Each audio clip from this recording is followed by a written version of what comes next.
Hi, I'm Jodie from Mother Serpentine Tarot, and today I've had some very exciting posts from TABI, who are the Tarot Association of the British Isles, if anyone's interested in joining as a member. They have sent me this amazing deck to review. Look at that, look at the box, it's huge. For comparison, that's it like next to my face, it's massive. And this is by Rita Rose, who is a shamanic practitioner, an artist, and also a tarot reader, as well as being a mystery teachings initiate, which really screams at me because all of those things are areas of my personal interests. So I was very, very excited when I got the opportunity to review this, especially because the artwork that she has used actually, I do some soul journeying and it really speaks to me as things that I would recognise when I do those soul journeys. So yeah, the box, the actual box, it describes the deck as delighting your senses and your sense of humour with this colourful, whimsical and rebelliously unique 78 card tarot deck. And I do find it very vibrant and very natural. And I think looking at the cards when I get them out, because I've had a little nosy already, I think looking at the cards, I found that they were very authentic. I could see that Rita Rose has put her heart and soul into these cards. On the inside of the box, it tells you a bit about Rita Rose and the graphic designer, who is Jana Pesek, if I'm pronouncing that right. And she's an artist, graphic designer and creative visionary, and she's helped make these artworks into the bold tarot cards that they are. The book is amazing, again huge, you know, compared with your little white book or even the standard books that come with, you know, quite a lot of oracle decks. This is very big. The printing on it, the artwork, again, so vibrant. And I was very excited that this book is in full colour, which I think is amazing. And it also, the meanings of it are very, very apt. So you can see the traditional meanings, but then also the artist's downloads, her shamanic, I guess, realizations of the cards. Yeah, so I'm now going to get the cards out. Again, this is a big deck.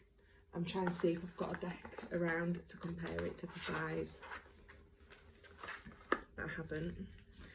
So this is a big deck. It's more the size that you might see with oracle cards, for example. You know, if you try to lay out a spread with this, it's going to be very big. I'm not sure how it is to shuffle. Actually, it shuffles okay. It's, you know, I think you'd have to have quite, you know, you'd have to, it could potentially become quite clumsy. But the card is very nice and thick, and the design on the back is very nice as well.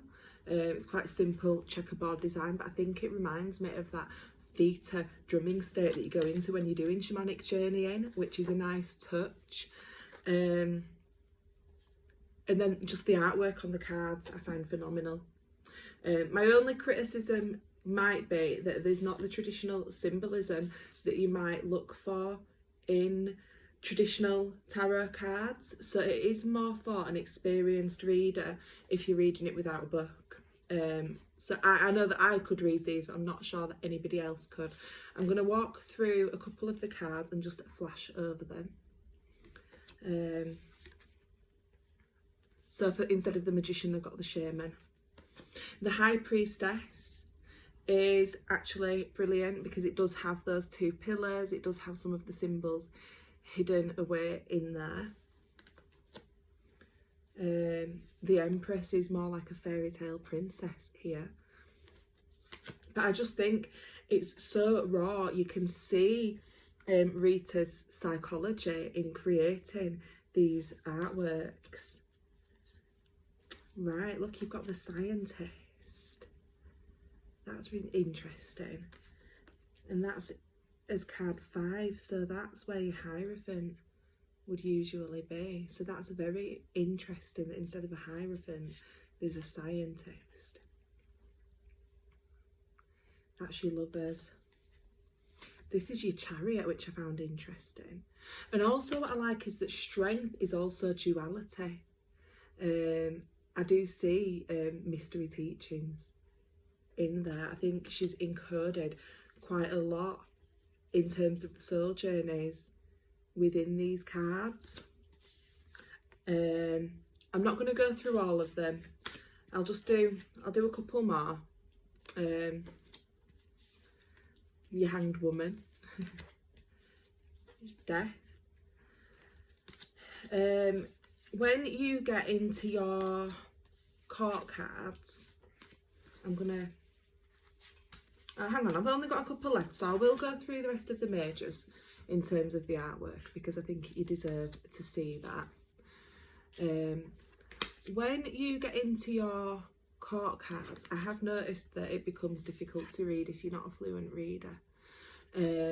Not your court cards, sorry, your minor arcana. They're so raw, aren't they? I can't get over it. It's just so her and her psyche and her soul and her journeying that she's poured into these, and I think that is absolutely incredible. But then when looking at the court, so your Ace of Wands is just a wand, your Two of Wands is just two wands. So this is called, in the tarot, they call this Pip Tarot, which is where the cards don't look like what they mean, they are just the symbol and the amount of it. So you do have to be quite knowledgeable or able to read the cards fluently if you want to read without a book.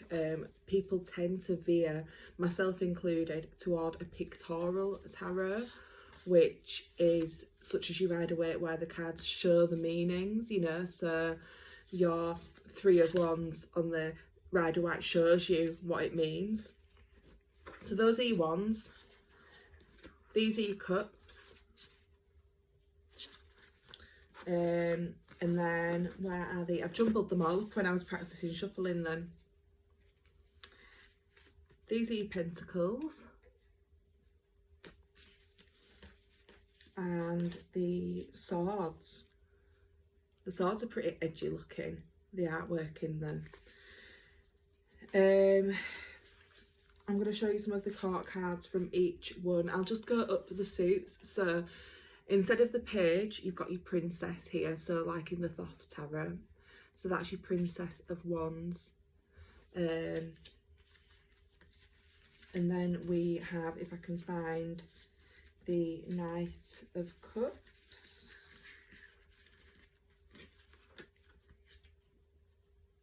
The Knight of Cups is here in this very groovy being. And then we have your, let's look for a Queen. The Queen of Swords. And I think that's amazing because she does look as severe as she is in a reading.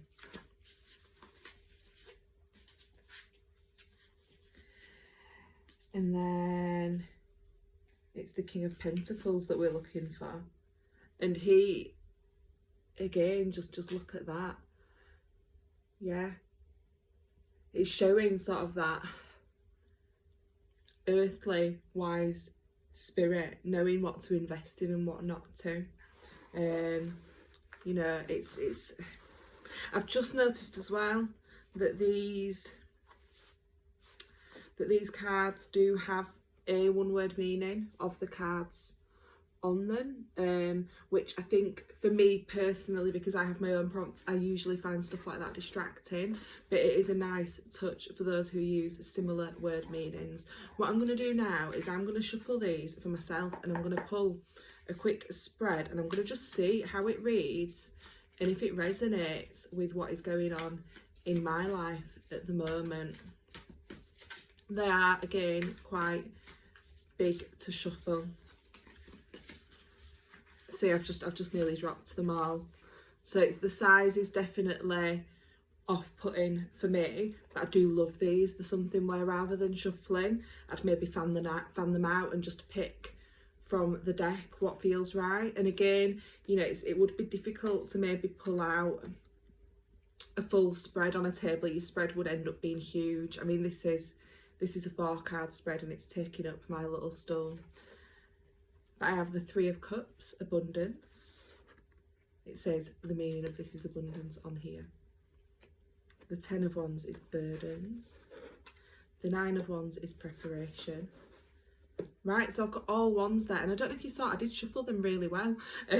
So it is, but they do resonate with me.